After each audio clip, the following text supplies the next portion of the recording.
Hello, we are Team 2. My name is Elizabeth Limkowitz, and I'm joined by my teammates Elise Hahn, Mallory Chandler, and Zoe Broussard. And today we are going to be discussing essential people skills number 2, which is how to be tough on people problems without being tough on people. The book does a really great job of giving a visual demonstration of how team members or team leaders more specifically should wear 3 different hats in their roles as team leaders.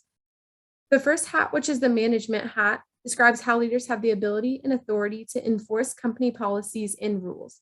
The second hat, which is the supervisor hat, demonstrates how team leaders have the authority to oversee processes and direct the work done on the team. And last but certainly not least is the team member hat, which shows how it's very important for a team leader to be on the same level as their team members and to be in this loop with them and to show how you can add value to the team as a good team member. So looking forward, what exactly does it mean to be tough on people problems without being tough on people? So as you'll see on the next slide, what's really important is for us to find the balance between managing and leading people well, but also making people feel seen and respected. Whenever we encounter problems on a team, it's crucial that we don't just swipe them under the rug and ignore them, but we need to address them and to address how things should be approached differently in the future. However, on the other hand, it's also important that we make sure that our team members feel seen and valued and are respected as members of this team. And we want them to know that their opinions are valued and that we do see them as the individuals that they are. So now our group has come up with a little case study that applies to this skill. So I'm going to pass it off to Elise to discuss this case. So we're going to look at Zelm Company, where Rachel has recently been raised up as the new president of this manufacturing firm. She's excited to be the president because she knows that the company has been performing well, but recently they've been pretty stagnant and haven't been growing. So she hired a consulting firm to come in and provide some insight on how they can operate better and make more profits.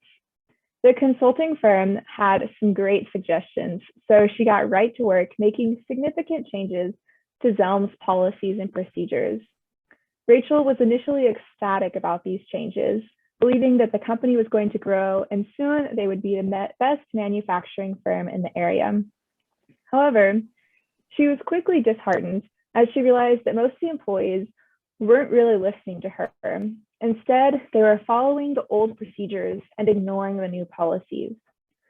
Rachel finally went over to one of the managers and asked why this was happening, and he initially seemed pretty uncomfortable answering the question. He finally admitted that some of the employees felt that things had been just fine the old way, and they didn't understand why things needed to change. Many of them believed that Rachel wanted to change everything just so that she could look like she was actually doing something as the new president. Rachel went back to her office and wondered how this miscommunication possibly could have happened. Next, Mallory is going to talk about how she could have used the 3 hats to handle this situation better. Thank you. So as Elise said, we have a couple of ideas on how Rachel could have better handled this situation. And firstly, we think that if she had used the 3 hats approach, this entire situation could have been avoided entirely. So firstly, we think Rachel could have remembered that she can pick from her management hat whenever she is encountering some of these difficult situations. To enforce the company policies and explain why the changes were necessary for the business advancement would have been the best use of this hat. This can kind of help her team understand why these changes are good and realize that they are helping the business move forward and that it's a change for the greater good. And secondly, we think that she could have also used her team hat, her team member hat. Rachel also could have kept in mind to keep her team in the loop about these potential changes and involve them throughout the entire consulting and change process from the beginning. This would have helped her team avoid feel like this decision was sprung on them. Oftentimes, managers can forget that involving their team members is one of the simplest ways to gain user buy-in. This promotes a culture of inclusivity and reminds team members that they have a voice in company decisions so they don't feel like just an employee in the company.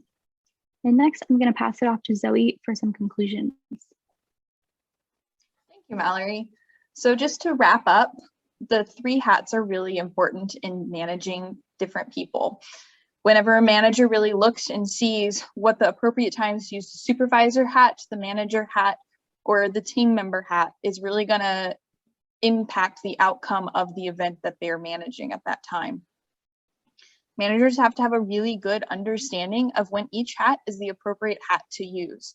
Sometimes the team member hat is the better hat to use, as we saw in Rachel's scenario. Other times the supervisor or the manager hat might be the more appropriate hat to use. The managers of the event have to understand which hat is going to be the best one in order to give the best outcome for their specific project. And that is the conclusion of our presentation.